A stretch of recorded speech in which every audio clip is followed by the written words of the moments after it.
Question number 14.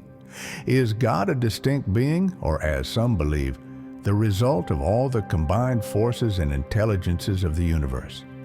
Answer. If the latter were the case, God per se would not exist, because God would be an effect and not a cause. God cannot be both cause and effect at the same time. You cannot doubt that God exists, and that is the point that matters. Believe me, and do not try to go any farther.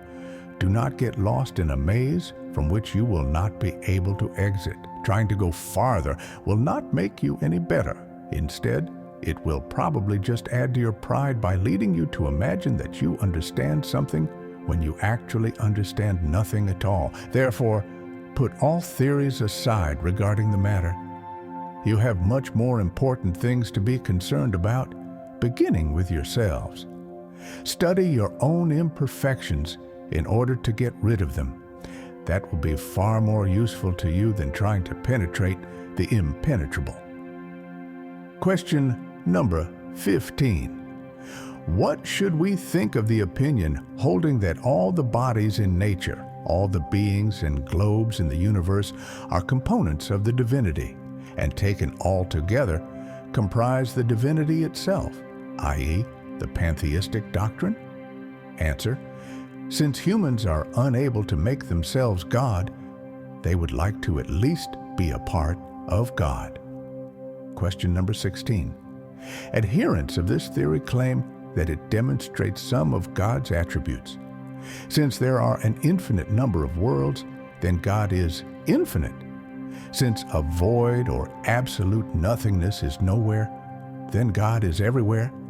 God being everywhere, because everything is an integral component of God. God infuses all the phenomena of nature with God's intelligence. What can refute this viewpoint? Answer. Reason.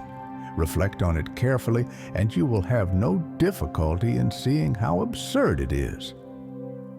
Author's remarks. The pantheistic doctrine views God as a material being who, even though possessed of supreme intelligence, is nevertheless only a larger version of us.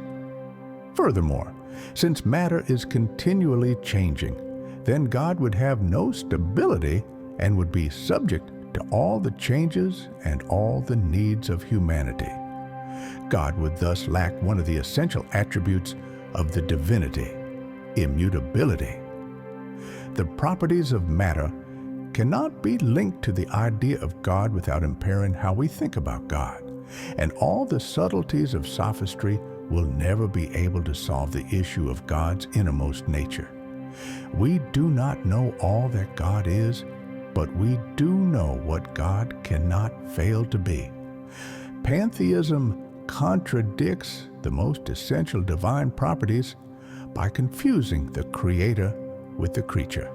It is like regarding an ingenious machine as being an integral component of the machinist who invented it. God's intelligence is revealed in God's works, just like an artist's is revealed in his or her paintings. But God's works are no more actually God than the painting is the artist who conceived and painted it.